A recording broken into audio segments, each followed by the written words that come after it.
Camp IME for asking me to join today. This is a little overwhelming, so bear with me, okay?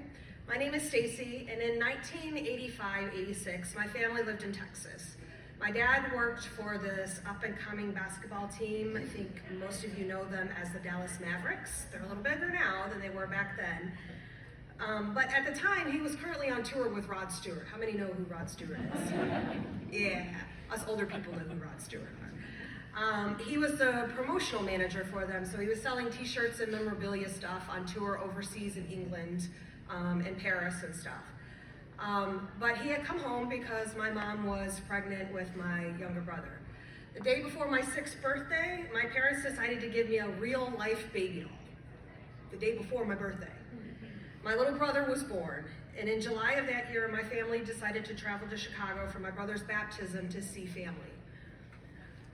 After his christening, we were having a good time, and we decided we were going to go to a forest preserve and race remote control boats.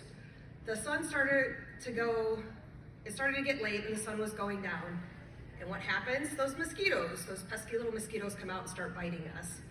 I was super annoyed because I was 6 years old and probably irritating my dad and my uncles. They were having fun and I was not.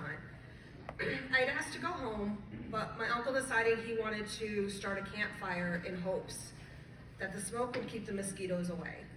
He told all of us to move back, that he was going to ignite the campfire with the gasoline that we used for the remote control boats, which was a mixture of gasoline and ether together. When he lit it, it exploded. None of us that were there that day remember exactly what had happened. I must not have moved back far enough, and I was caught on fire immediately. I had 2 younger kids sitting next to me, my cousins, and neither one of them was hurt. I was the only one, so it was just a freak accident. I was already sitting on the ground, so I couldn't do that infamous stop, drop, and roll that they teach us in school. So my dad picked me up, and he carried me to the water, without even thinking about how he was getting hurt himself.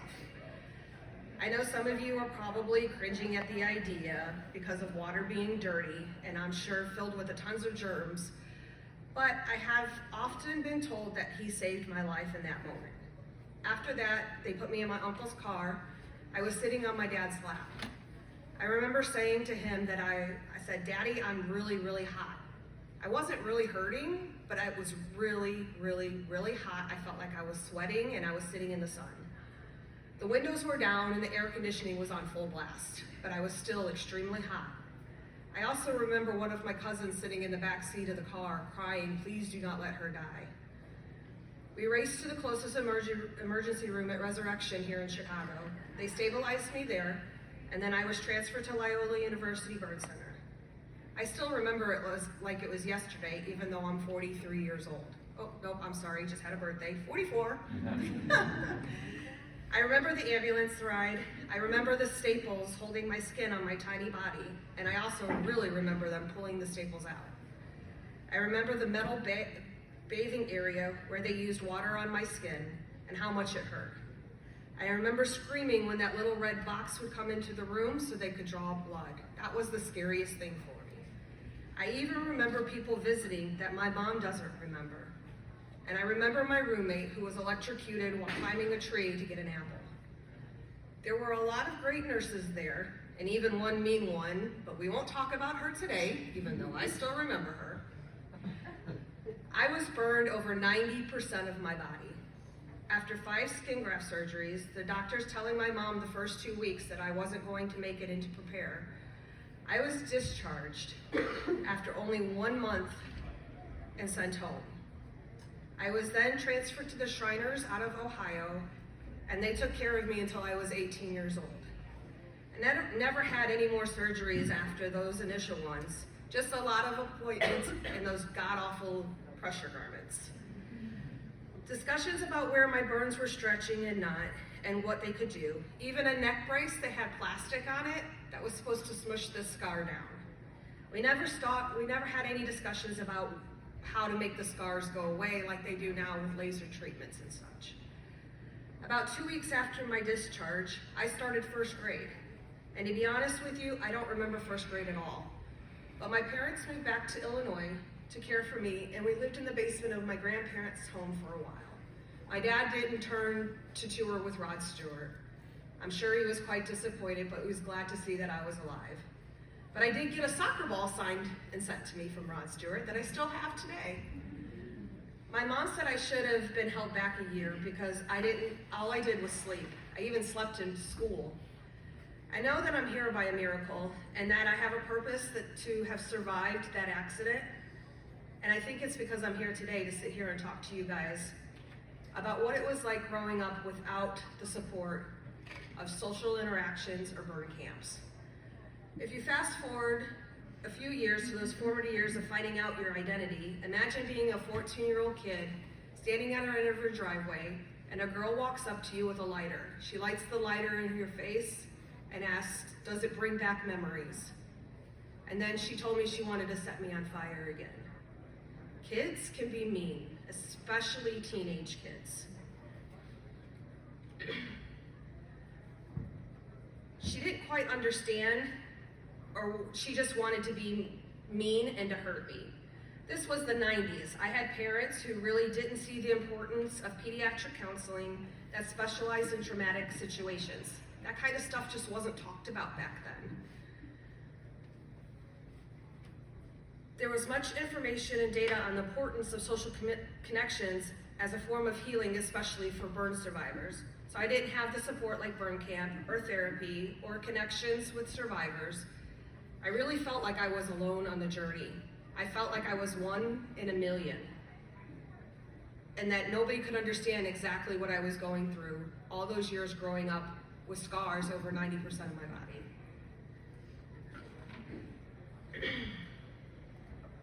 It was known that the bullying went on, but nothing was ever addressed. Kids were just being kids.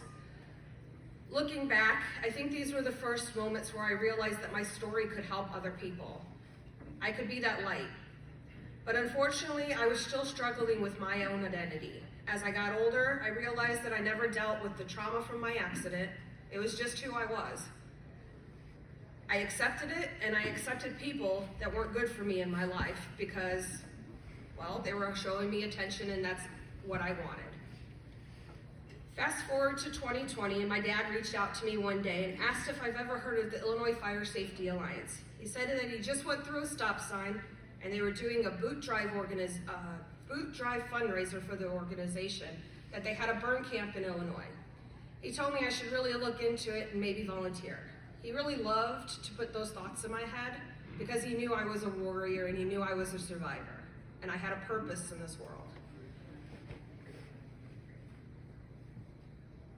That was who he was.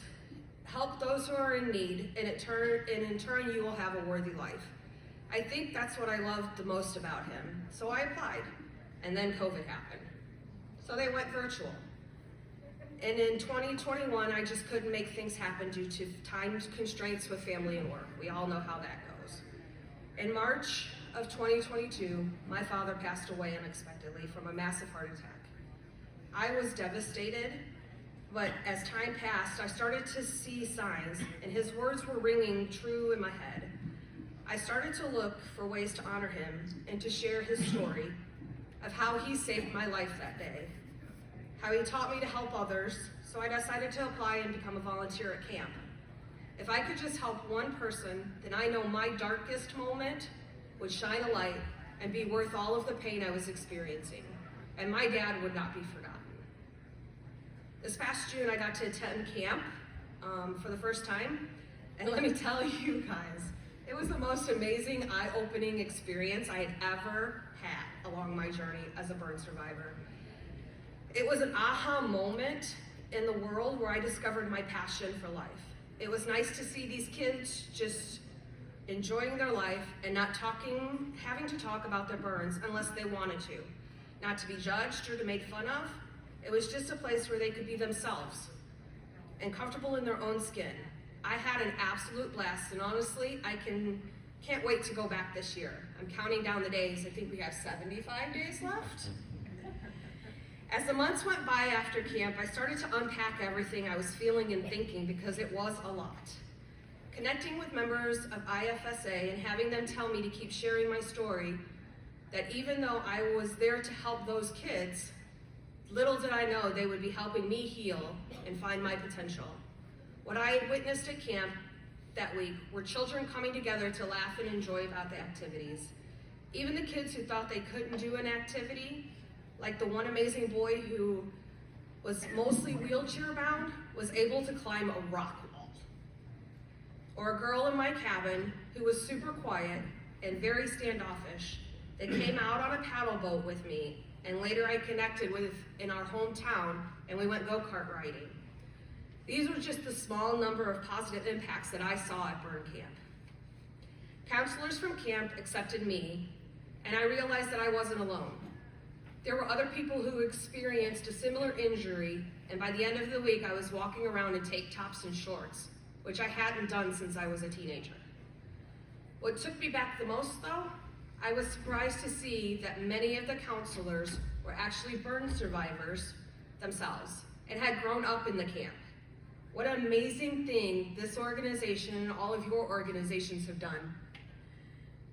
While my goal was to be there for the kids so they didn't have to experience what I had as a kid, of feeling alone, not being seen, and honoring my dad's life, little did I know that camp was going to give me the foundation to find my purpose of speaking to others like you, fundraising, and advocacy, all the while helping me heal and process.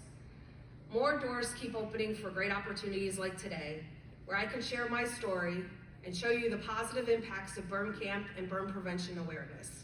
Thank you for having me today.